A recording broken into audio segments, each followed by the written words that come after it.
Hello, welcome to simplified science and मैं हूँ दिव्या। आज के वीडियो में हम बात करेंगे फैमिली सोलेनेसी की। इस फैमिली के वेजिटेटिव कैरेक्टर्स देखेंगे, फ्लोरल कैरेक्टर्स देखेंगे और इकोनॉमिक इम्पॉर्टेंस की बात करेंगे। तो वेजिटेटिव कैरेक्टर्स में हम किस किस पर फोकस करने वाले हैं? सबसे पहले देखेंगे इस फैमिली के जो मेंबर्स हैं उनकी हैबिट कैसी होती है, उसके बाद उनका रूट, स्टेम और लीव्स के बारे में। फिर अगर फ्लोरल कैरेक्टर्स की बात करें तो सबसे पहले हम देखेंगे कि इन्फ्लोरेसेंस, उसके बाद फ्लावर और फिर फ्लावर के चारों वर्ल जो होते हैं, जो कैलिक्स, कैरोला, एंड्रोशियम और गाइनोशियम है।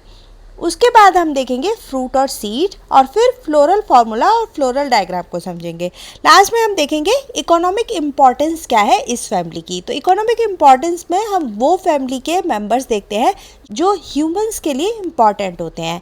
तो चलो शुरुआत करते हैं वेजिटेटिव कैरेक्टर्स से।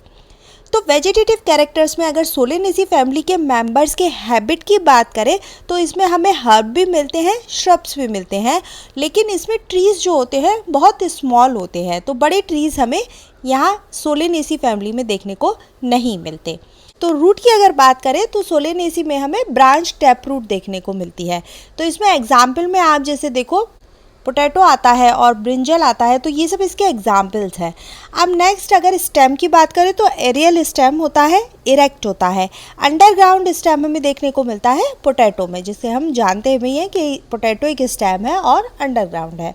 अब नेक्स्ट अगर लीव्स देखें तो लीव्स होती हैं ऑल्टरनेट, सिंपल, पीटियोलेट, मतलब पीटियोल प्रेजेंट होता है। और ज़्यादातर इस फैमिली के मेंबर्स में हमें रेटिकुलेट वेनेशन देखने को मिलता है। तो ये हो गए वेजिटेटिव कैरेक्टर्स। अब नेक्स्ट आते हैं फ्लोरल कैरेक्टर्स। तो फ्लोरल कैरेक्टर्स में इन्फ्लोरेसेंस, इसमें आपको सॉलिटरी एक्सिलरी होता है और हमें साइमोज इन्फ्लोरेसेंस भी देखने को मिलता है, जिसमें हमने पोटैटो को एग्जाम्पल लिया था जब हमने साइमोज इन्फ्लोरेसेंस पढ़े थे। तो आप यहाँ देखो, ये पिक्चर में भी आपको दिख रहा होगा साइमोज इन्फ्लोरेसेंस, इसमें हमें सोलेनेसी में पोटैटो में देखने को मिलता है। नेक्स्ट अगर फ्लावर देखें तो फ्लावर ब्रैक्टिएट भी होते हैं और ई ब्रैक्टिएट भी होते हैं। तो ब्रैक्टिएट का मतलब होता है कि ब्रैक्ट प्रेजेंट होता है, और ई ब्रैक्टिएट अगर देखें तो फ्लावर में ब्रैक्ट प्रेजेंट नहीं होता है। तो दोनों तरह के फ्लावर हमें इस फैमिली में देखने को मिलते हैं। नेक्स्ट चीज़ है कि फ्लावर इसके पेडिसिलेट होते हैं, मतलब पेडिसिल प्रेजेंट है फ्लावर्स में।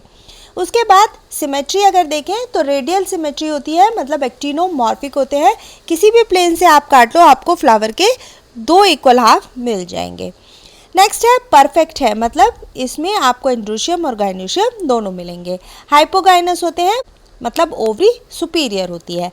नेक्स्ट पेंटामेरस है, मतलब फ्लावर में जितने भी वर्ल है वो 5 के मल्टीपल में आपको मिलेंगे। तो अब हम बात करेंगे फ्लावर के वर्ल्स की, जिसमें सबसे पहले हम देखेंगे कैलिक्स। तो कैलिक्स में सेपल्स होते हैं 5।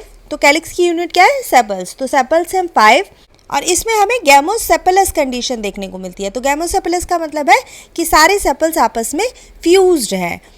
उसके बाद वेलवेट एस्टिवेशन आपको सेपल्स में देखने को मिलेगा। अब नेक्स्ट अगर कोरोला देखें तो अगेन पेटल्स भी इसमें 5 होते हैं। फिर से गैमो पेटलस है, मतलब पेटल्स भी आपस में फ्यूज्ड है। वेलवेट एस्टिवेशन हमें इसमें पेटल्स में भी देखने को मिलता है। एंड्रोशियम में स्टेमन भी 5 है।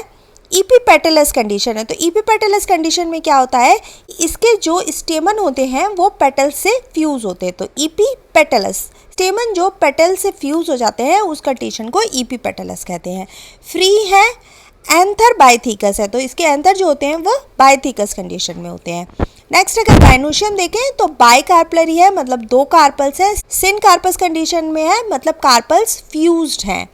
उसके बाद अगर बात करें तो सुपीरियर ओवरी होती है, बाइलोक्युलर होती है, मतलब 2 लॉक्यूल्स आपको देखने को मिलेंगे और ओव्यूल्स कई होते हैं।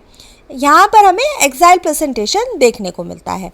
नेक्स्ट फ्रूट, इसमें बेरी और कैप्सूल आपको दोनों देखने को मिल जाएंगे सोलेनेसी फैमिली में। अब हम बात करते हैं इसके फ्लोरल फार्मूला और फ्लोरल डायग्राम की। तो हमने पीछे देखा कि एक्टिनोमॉर्फिक इसकी सिमेट्री होती है। नेक्स्ट है कि ये बाइसेक्शुअल होते हैं या फिर फ्लावर परफेक्ट होता है, दोनों एंड्रोशियम और गाइनोशियम प्रेजेंट होते हैं। कैलिक्स में हमने देखा कि सेपल्स 5 होते हैं और वो फ्यूज्ड होते हैं। उसके बाद हमने कोरोला भी देखा कि पेटल्स 5 होते हैं और वो भी फ्यूज्ड होते हैं। और यहाँ पर एंड्रोशियम भी 5 हमने देखे थे।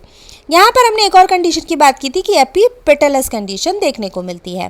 फिर उसके बाद अगर गाइनोशियम की बात करें तो सुपीरियर ओवरी थी और बाइकार्पलरी थी, दोनों कार्पल्स फ्यूज थे।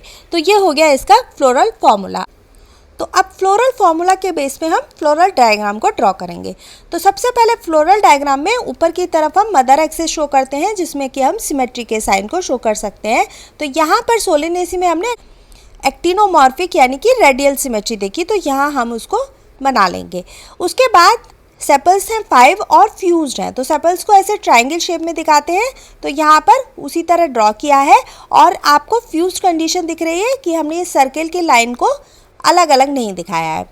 नेक्स्ट बात आती है कोरोला में पेटल्स भी हैं 5, तो पेटल्स हमने ऑल्टरनेट ड्रॉ कर लिए और इन पेटल्स को हम फ्यूज कंडीशन में दिखाएंगे। तो यहाँ पर भी हमने फ्यूज कंडीशन इस तरह से शो की है। उसके बाद बात आती है एंड्रोशियम में स्टेमन 5 है, तो हमने स्टेमन 5 ड्रॉ कर लिया और हमने देखा था कि बायथिकस होते हैं। तो बायथिकस का साइन इस तरह होता है, तो इस तरह से आप स्टेमन में ड्रॉ कर सकते हो। अब इपीपेटलस कंडीशन जो हमने इस बार से दिखाई थी, यहाँ पर हम ये जो फ्यूज्ड वाले कोरोला है यानी पेटल है, इससे एक लाइन को स्टेमन से कनेक्ट कर देंगे। उसके बाद गायनेशियम की बात आती है, तो उसमें एक्साइल प्लेसेंटेशन था, बाइकार्पलरी ओवरी थी और ओव्यूल्स कई सारे थे और सिन कार्पस थी। तो यहाँ पर हमने जो दिखाया है एक्साइल प्लेसेंटेशन दिखाया है और बाइकार्पलरी यानी कि 2 लॉक्यूल्स इसमें शो किए हैं, जैसा आप देख भी रहे हो। तो ये हो गया फ्लोरल डायग्राम। अब नेक्स्ट हम देखेंगे इकोनॉमिक इम्पोर्टेंस। तो इकोनॉमिक इम्पोर्टेंस में हमें कुछ वेजिटेबल्स हैं, जैसे पोटैटो है, टोमेटो है, ब्रिंजल और चिली, ये चारों इसी फैमिली से मिलते हैं। मेडिसिनल प्लांट की बात करें तो एट्रोपा बेलाडोना जो इस फैमिली का मेंबर है, उससे ये बेलाडोना नाम होम्योपैथी की दवाई है वो बनाई जाती है। अश्वगंधा को तो आप जानते ही होंगे, अश्वगंधा भी इसी फैमिली के मेंबर से मिलता है। ऑर्नामेंटल प्लांट में बात करें तो पिटूनिया एक बहुत अच्छा ऑर्नामेंटल डेकोरेटिव प्लांट है। तो ये कुछ इकोनॉमिक इम्पॉर्टेंट प्लांट्स हो गए जिन्हें आप याद कर सकते हो और इनके साइंटिफिक नेम भी, जैसे पोटैटो का नाम होता है सोलेनम ट्यूबेरोसम। तो इस तरह से आप साइंटिफिक नेम के साथ भी लिख सकते हो। अगर आपको किसी का साइंटिफिक नेम नहीं याद है तो आप उसका एज ए नाम लिख के भी इकोनॉमिक इम्पॉर्टेंस को शो कर सकते हो। तो ये हो गया सोलेनेसी फैमिली। आई होप आपको अच्छे से समझ आए होंगे फ्लोरल फार्मूला, फ्लोरल डायग्राम और इसके इकोनॉमिक इम्पॉर्टेंस और फैमिली का डिस्क्रिप्शन। अगर वीडियो पसंद आई हो तो please do like, share and subscribe. मिलेंगे नेक्स्ट वीडियो में। Until then take care and bye bye.